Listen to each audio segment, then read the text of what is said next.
Hello again. Thank you for coming back for reading time. Now we're on to chapter 6 in Chocolate Touch.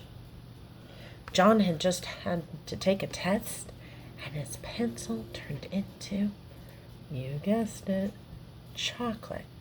Oh my goodness, he's having quite a time. Let's see what happens next. When the others had been excused to go out for mid-morning play, John had to go and stand by Miss Primrose's desk. "John," Miss Primrose said, "you mustn't make up silly stories to excuse for your failures. I must have the truth. What did you do with your pencil?" "This is it," John said, showing Miss Primrose the pointed stick of chocolate. "Really it is. It changed." "What do you mean it changed?" Miss Primrose demanded. "That's my pencil," John tried to explain. "Only it isn't the same anymore. Nothing stays the same today. If I put it into my mouth, the same thing happened when I chewed my gloves. They were chocolate too." "John," said Miss Primrose slowly, "do you feel all right?" "Yes, I do, thank you," John says. "I feel all right, except," he added, "I'm getting so thirsty. The water from the water fountain turned into chocolate, and so did the water upstairs, and I would like a drink of just cold water."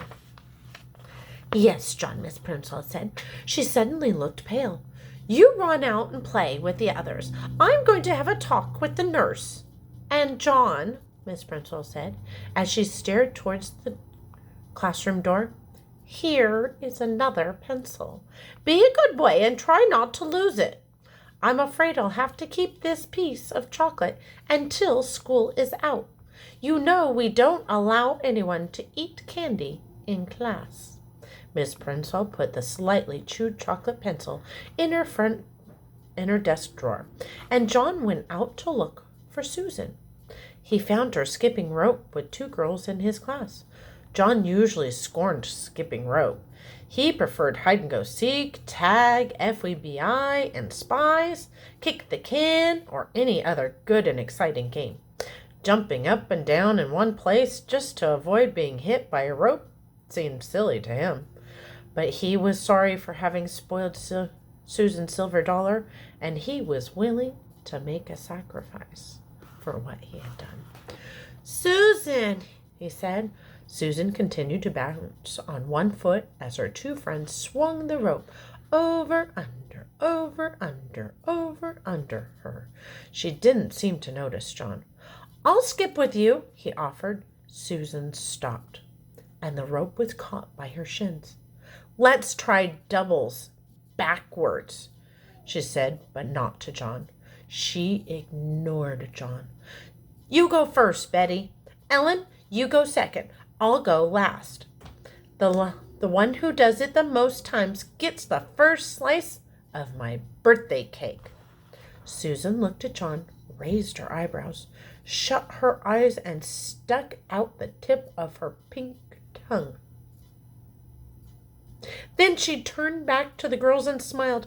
Ellen whispered to Betty's ear, and Betty whispered in Susan's ear. Then all three of them looked at John and each other again and burst out laughing.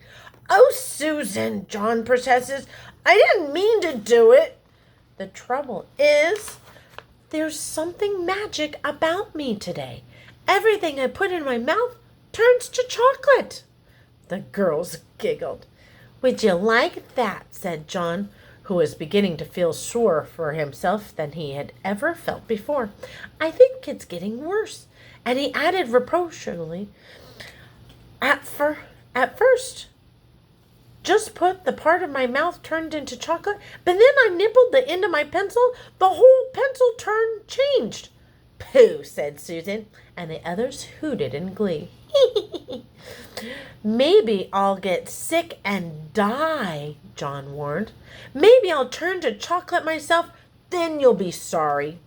I don't believe one word about the chocolate," Susan said. "And if it is true, I'd be glad, because all you ever like eating is chocolate." If you don't believe me, John retorted. Oh, there he is. He's talking to the girls. They don't look very nice. Just give me that skipping rope and I will prove it. The girls looked questionably at each other for an instant, but they hesitated. The bell rang, and it was time to go back into the classroom. The rest of the morning passed slowly for John. He was afraid that his mother was going to be cross about missing gloves. She might not have accepted the excuse that he had eaten them.